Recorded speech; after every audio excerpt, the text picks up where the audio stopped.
नमस्कार दोस्तों। दिसंबर current affair के सेकंड पार्ट में कुछ इंपॉर्टेंट क्वेश्चन कर लेते हैं। पहला है, किस भारतीय ने पहली बार फार्मूला 2 जकीर ग्रैंड पिक्स 2020 का खिताब जीतकर इतिहास रचा है? इसका आंसर रहेगा जेहान दारूवाला। इस जीपी का आयोजन बहरीन में किया गया था। इंपॉर्टेंट क्वेश्चन है, जो ये ग्रैंड पिक्स है, इसका आयोजन बहरीन में किया गया था। कार्लिन टीम के लिए खेलते हैं दारूवाला और मुंबई के रहने वाले हैं। नेपाल और चीन द्वारा संयुक्त रूप से जारी आधिकारिक घोषणा के अनुसार माउंट एवरेस्ट की नई ऊंचाई है 8848.86। भारत द्वारा 1954 में जो मापी गई थी उससे 86 सेंटीमीटर अधिक है। स्नो कैप का यूज किया गया है और नेपाल में इसको सागरमाथा और तिब्बत में चोमो लोंगमा कहते हैं। नेक्स्ट क्वेश्चन, तीसरे रविंद्रनाथ टैगोर साहित्य पुरस्कार 2020 से किसे सम्मानित किया गया है? तीसरे रविंद्रनाथ टैगोर साहित्य पुरस्कार 2020 से किसे सम्मानित किया गया है? तो इसका आंसर है राजकमल झा। आंसर है राजकमल झा। इनके उपन्यास द सिटी एंड द सी के लिए सम्मानित किया गया है। अगला है, किस भारतीय संस्था ने प्रतिष्ठित अंतर्राष्ट्रीय राजा भूमि बोल मृदा दिवस, इसके लिए भारतीय कृषि अनुसंधान परिषद को, क्यों? क्योंकि उन्होंने कृषि के बारे में स्टॉप सोइल एरोजन और फ्यूचर एक अभियान चलाया था, इसके लिए इनको सम्मानित किया गया है। अगला क्वेश्चन है, विश्व स्वास्थ्य संगठन द्वारा नवनिर्मित WHO फाउंडेशन के प्रथम सीईओ कौन बने हैं? देखो, विश्व स्वास्थ्य संगठन द्वारा नवनिर्मित WHO फाउंडेशन के प्रथम सीईओ कौन बने हैं? तो प्रथम सीईओ कौन बने हैं इनके? अनिल सोनी। उसके बाद नेक्स्ट क्वेश्चन है, देखो, WHO ने इस फाउंडेशन की स्थापना मई 2020 में की थी। पहले सीईओ बने हैं अनिल सोनी। इस फाउंडेशन का उद्देश्य दुनिया भर में स्वास्थ्य के मोर्चे पर लड़ाई के लिए 2023 तक $1 बिलियन की रकम इकट्ठा करना है। नेक्स्ट क्वेश्चन, 2021 में विश्व आर्थिक मंच की वार्षिक बैठक का आयोजन पहली बार कहाँ किया जाएगा? सिंगापुर में किया जाएगा। कहाँ किया जाएगा? सिंगापुर में। जो विश्व आर्थिक मंच है WEF का यह 51वां संस्करण होगा। इस बैठक का विषय द ग्रेट रीसेट होगा। द ग्रेट रीसेट, ये पूछा जा सकता है कि विषय क्या रहेगा। और यह दूसरी बार है जब WEF की बैठक स्विट्जरलैंड के बाहर और एशिया में पहली बार आयोजित किया जा रहा है। WEF की बैठक स्विट्जरलैंड के बाहर दूसरी बार और एशिया में पहली बार आयोजित की जा रही है। उसके बाद देखिए next question, climate action network और जर्मन वास द्वारा जारी जलवायु परिवर्तन प्रदर्शन सूचकांक 2021 में भारत किस स्थान पर है? 10वें स्थान पर है। जलवायु परिवर्तन प्रदर्शन सूचकांक में भारत कौन से स्थान पर है? 10वें स्थान पर है। इसका देखो, नेक्स्ट है, अमेरिका 61 रैंक के साथ सबसे खराब प्रदर्शन करने वाला देश है। कोई भी देश पहला, दूसरा और तीसरा स्थान प्राप्त करने में सफल नहीं हुआ। Very good. शीर्ष 3 देश, स्वीडन चौथे नंबर पे है, ब्रिटेन 5वें नंबर पे, डेनमार्क 6ठे नंबर पे है।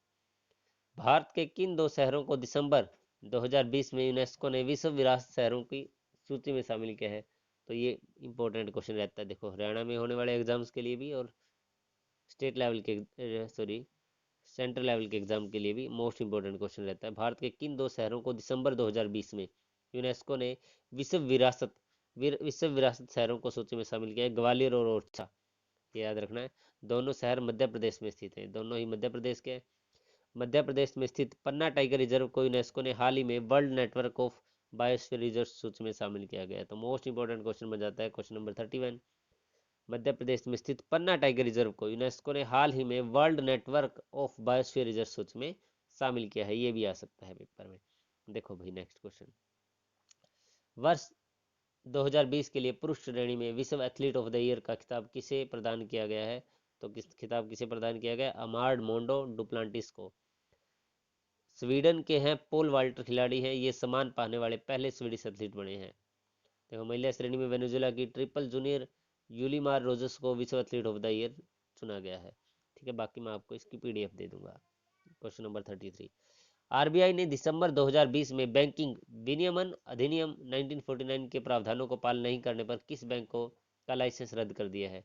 ये भी इंपॉर्टेंट बन जाता है। कराड़ जनता सहकारी बैंक लिमिटेड का, कराड़ जनता सहकारी बैंक लिमिटेड का लाइसेंस रद्द कर दिया है RBI ने।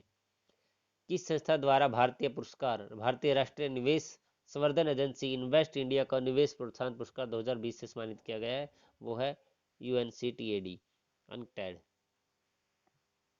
देखो, 2009 में इसकी एस्टेब्लिशमेंट हुई हेडक्वार्टर नई दिल्ली में है। एमडी और सीईओ दीपक बागला है। एमडी और सीईओ क्या है, कौन है इनके, दीपक बागला है। नेक्स्ट क्वेश्चन देखें। राष्ट्रीय थर्मल विद्युत निगम लिमिटेड एनटीपीसी ने नर्मदा प्राकृतिक सौंदर्य पुनर्स्थापना परियोजना के कार्यान्वयन के लिए किसके साथ समझौता पर हस्ताक्षर किए हैं, तो आईआईएफएम भोपाल के साथ किए हैं। फोर्ब्स की 17वीं वार्षिक 100 पावरफुल वुमेन लिस्ट 2020 में केंद्रीय वित्त मंत्री निर्मला सीतारमण का कौन सा स्थान प्राप्त हुआ है। देखो फोर्ब्स में निर्मला सीतारमण को 41वां स्थान मिला है। निर्मला सीतारमण को 41वां स्थान मिला है फोर्ब्स की 17वीं वार्षिक 100 पावरफुल वुमेन लिस्ट 2020 में। ये क्वेश्चन पूछा जा सकता है भाई, पहले सुषमा स्वराज से रिलेटेड पूछा गया था।